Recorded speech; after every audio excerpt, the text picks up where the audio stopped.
All right, What's guys. going on? We just finished watching almost said the Black Mask, the Black Phone. The Black Phone. Um, Even though there is a master, a couple. yeah, I watched it based on the recommendation of a friend. He said it was the best movie of the year, and I was like, all right, I guess I'll check it out. I honestly I'm not a big horror fan. I know it's a thriller technically, but I've just never been a big fan of horror. I hate jump scares with a passion. I feel like they're just so cheap and they always freak me out. I'm like, I'm actually the not a opposite. fan. I don't watch horror movies like that anymore because of my beliefs, in spirituality. But man, like just 10 years ago, like since I was a little kid, like my first movie that I like franchise that I love was Halloween. So I've been a big fan of like horror movies. Halloween time. That too, I can't lie. Like Disney has some bangers. But what I will say is that so this movie was basically I want to say it was advertised as a horror, but to be quite honest with you, it was more like it had horror elements of it and atmosphere.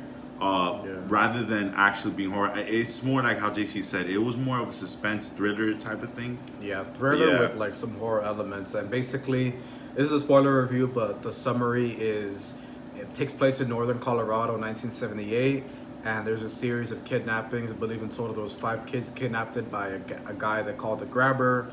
The only witness reports, or actually not witness reports, but the only evidence is that there are black balloons left at every abduction site, and there's a boy named Finney who his sister is clairvoyant, or she can see dreams, and she sees like hints and clues of what happens to the kids, and then eventually he gets kidnapped, and when he's kidnapped he's taken to the Grabber's house, put in the Oh wait, basement. before we go there, so the way that the story begins is that basically like people in the town in Denver they actually start finding out that there's missing kids all over the place, and they start seeing it's like a pattern. So then that's when people start catching on, like the parents and the authorities. Yeah, they see like the black balloons left behind, like as a hint, Hmm. and then it's eventually Finney gets taken, which I'll get to that later. But it's so dumb how it happens. I was like, wow, really. But yeah, so essentially it's just a story about him being locked in the basement, and the phone will ring. There's a black phone there that's not connected, but it rings, and he's able to hear, and it's the voices of the kids who passed away, and they're trying to guide him, giving advice and whatnot. Overall, the movie was enjoyable, even though I'm not a huge thriller horror fan.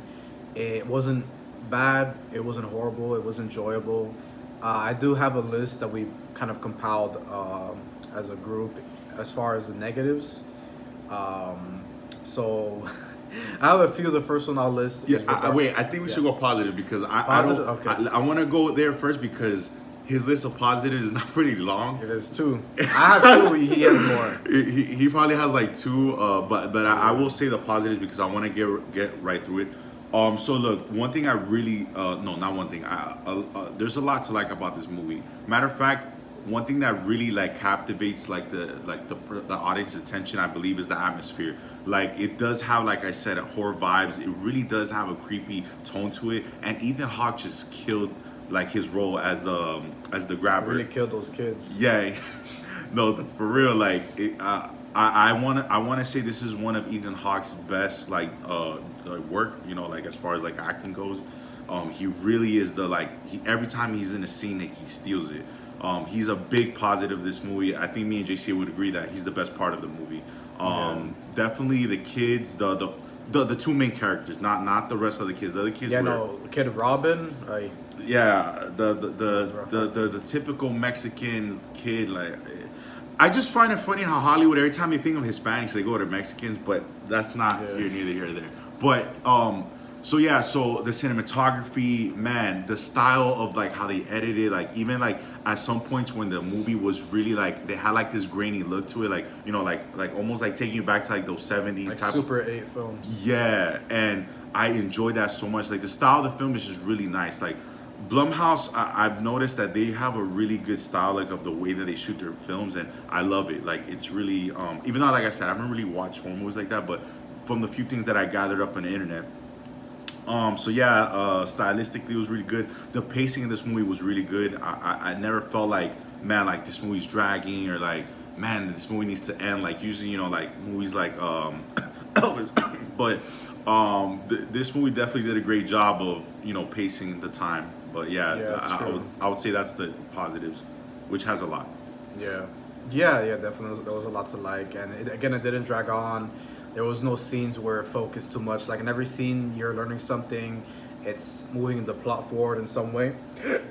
And Martin definitely had more positives than I had. I just had two, which he covered. But as far as the negatives, some of these are just my opinion. I mean, a lot of them, I'm sure it's nitpicking, but it's just stuff that stuck out to me.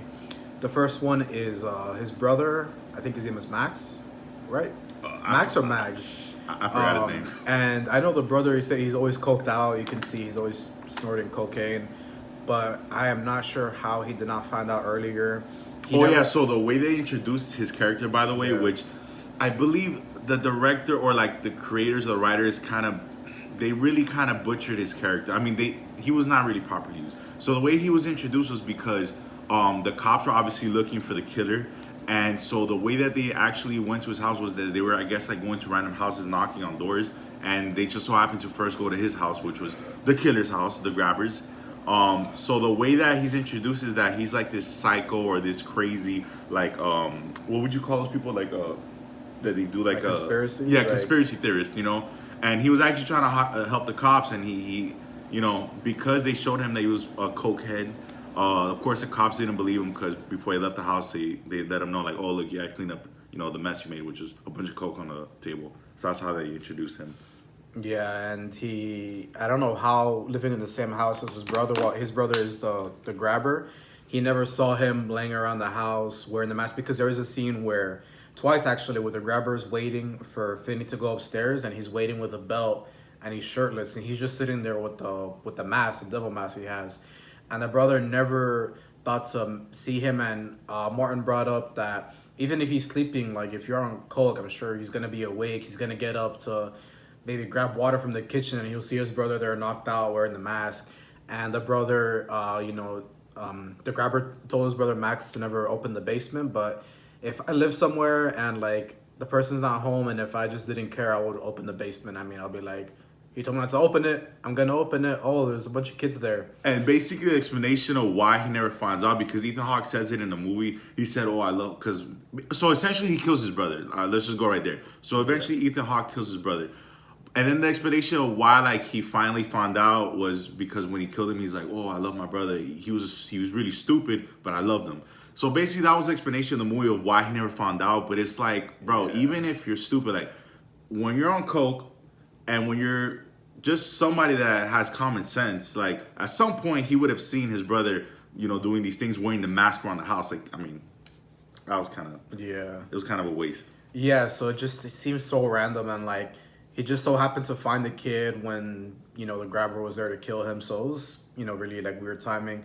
Another thing, this seems really weird. I'm sure this is happens in real life since there's a lot of kidnappings, but the fact that there are no witnesses. I mean, a lot of these were done during broad daylight, and no one saw a black van abduct a kid and drive off. And the black van is, I thought he was gonna be in a farm like way out in the mountains, but he was literally one of the neighbors. He lived there in the neighborhood, and the van was parked in the middle, like right in the driveway. Yep. So when I saw that, I was like, man, there's no way, especially with his parents being on high alert. I'm sure they had search teams looking around at night or during the day. It just seemed really like dumb how they could never find any witnesses. Another part was when Finney gets abducted. He sees the black van, which I believe his sister had mentioned, so he knew there was like a black van, and he sees the black balloons, and he's like, are those black balloons? And he knows that that's what was left behind. I mean, I feel like any kid who's skeptical would just kind of like turn around and like walk away or run away at least, but he got way too close to the van and to the kid and to the guy, to the grabber. So it seemed like, I was like, come on, he just had no no self-awareness, so no street smarts. No common sense. Another part that really like seemed random was, I guess the police were this desperate where they completely believed his sister's dreams. I mean, she calls them once to tell them about her dreams, and you see the detectives rushing over with a bunch of cars. I mean, I've never heard of that. And the fact that they interrogate her at the school, and they're like getting mad because they believe that she knows something, but when she says it's her dreams, like, they believe her. And I feel like that wouldn't be realistic, but it's a movie. Yeah, it's Um, part of the plot. So yeah, and then this is kind of getting towards the end, but when Finney traps the grabber and he falls in the hole and breaks his ankle and he's hitting him with the phone. At one point, the grabber grabs Finn's arm and it seems like, oh, Finn's screwed, like the grabber got him, and then he takes the grabber's mask off and the grabber starts screaming and freaking out like Rorschach and the Watchmen, and then that's how Finney's able to kill him. But I mean, he didn't wear the mask when he kidnapped the kids. Instead of adopted, when he kidnapped the kids, he didn't wear the mask when he would go out.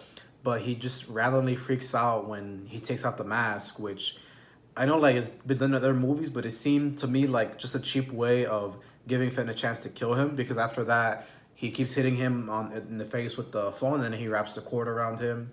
And I mean, I know this kid was a baseball player, so he's stronger than most kids his age, but I don't see how like a rubber plastic phone cord is able to strangle Ethan Hawke's character and then like break his neck. I believe is yeah, what no. he does. So he was essentially, and look, mind you, like I understand that maybe in real life this could happen, but you would have to wrap around the person's neck a good amount of time before applying that much pressure to like.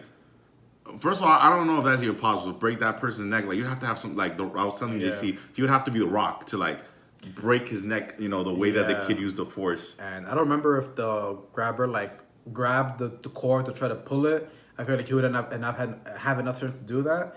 I think he was just freaking out over his mask and he just ignored it. It's like once he took out his mask, like he became weak and like how Superman Yeah, like it's gets like weak by like the his kryptonite. kryptonite. His kryptonite was that his mask was off. I was like, Yeah. Another thing It is he didn't make brings sense. down his dog. What was his name?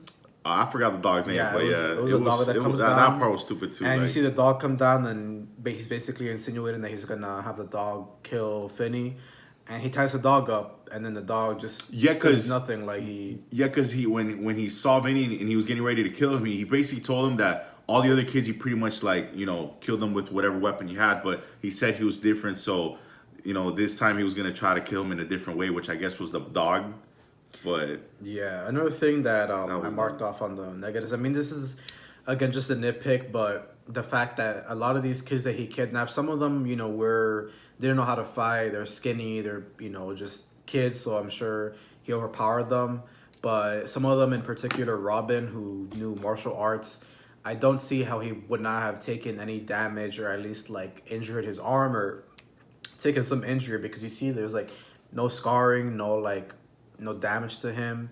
This other kid that he kidnaps and kills is I forgot his name, but he was like blonde and you could tell he was like kind of a juvenile. He's picking fights. He's like beating up like a bunch of kids at a gas station because he's playing ping pong or no, he's playing it's like a arcade pinball game. machine. Yeah, pinball. Yeah, there you go. And I'm like, damn. I mean, I know Ethan Hawke. He was like a grown adult and he was kind of in shape, but I'm surprised that none of these kids like fighting back did any damage or poked one of his eyes out or anything. But it would have been cool to see try to see the grabber fight. They show that he knows different techniques. You see him use like a sleeping gas, and you see him put a knife to Finn's throat when he escapes.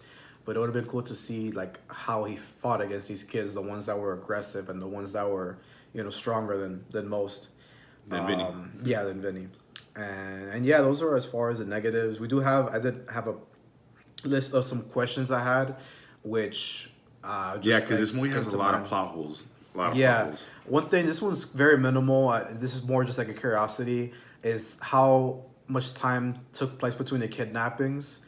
I'm not sure if we missed it during the movie, but for example, the last kid to get kidnapped, I believe, is Robin, and then it shows that Finney finds out and he's sad and he's upset and he's going to school, and then after school one day is when he gets abducted.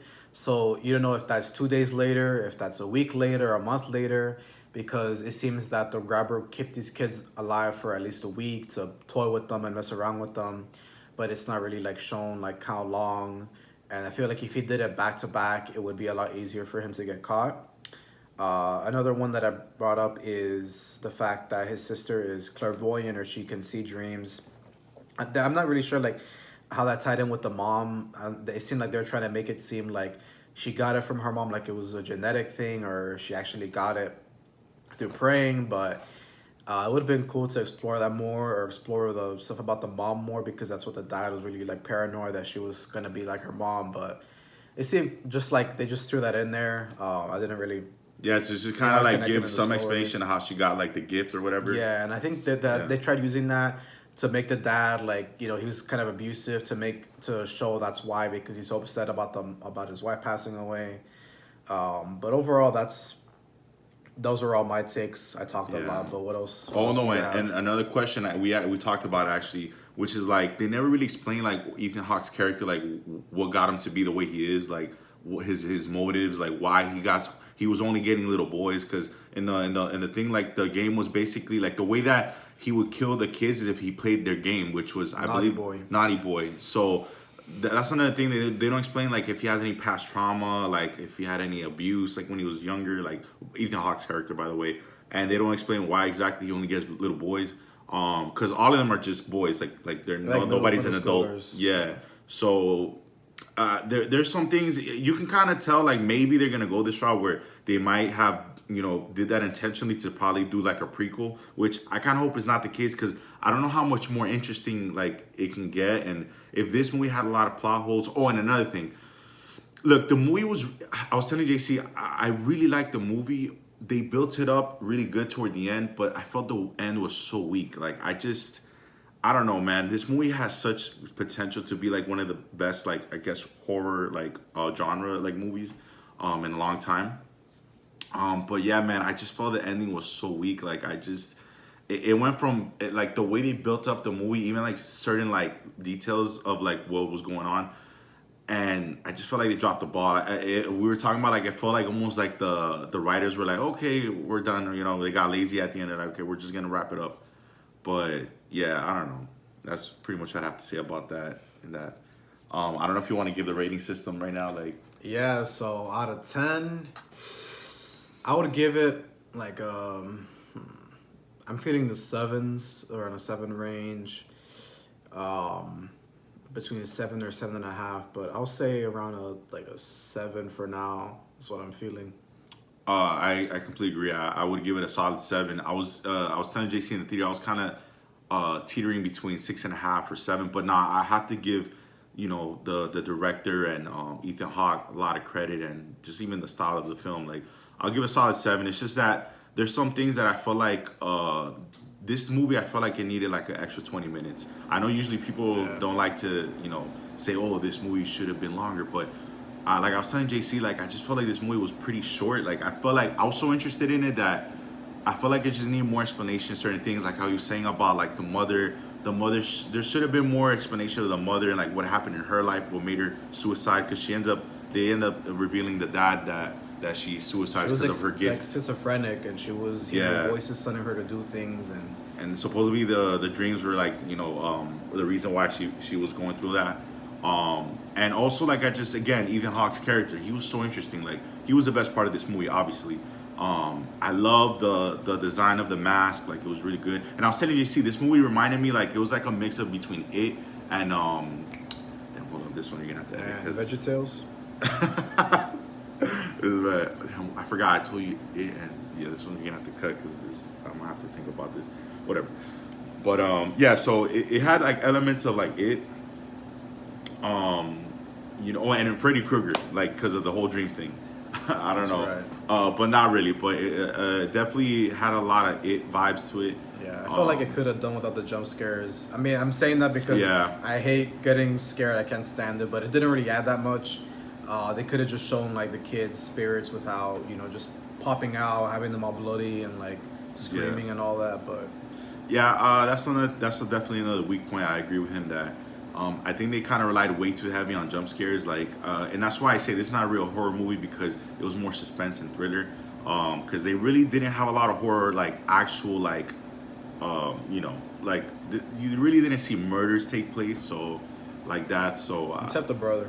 yeah, the brother, but I mean that's one body count. I mean if you really like if on scene, but. Yeah, another thing I should have brought this up earlier, but the sister, she was a really good actor. Like Yeah. she was one of the better actors in the movie, but it seemed like she would be really calm, but then she was overly aggressive. Like especially for a girl her age.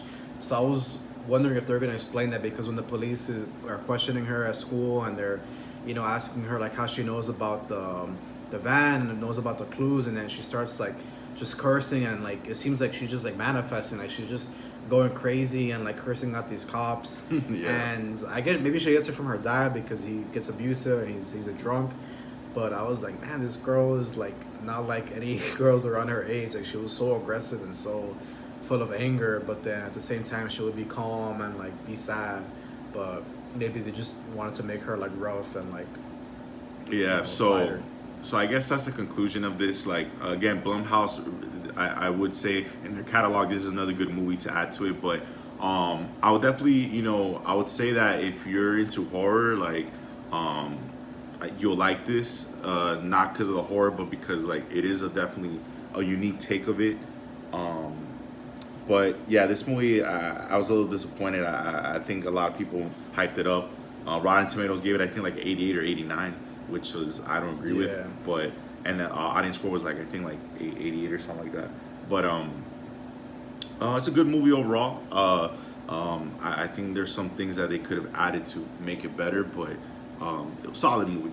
Solid movie. Yeah. So yeah, that's it. Pretty good movie overall, but let us know what you guys think. Thanks for watching, and stay in school. Eat your vegetables. Peace. Peace.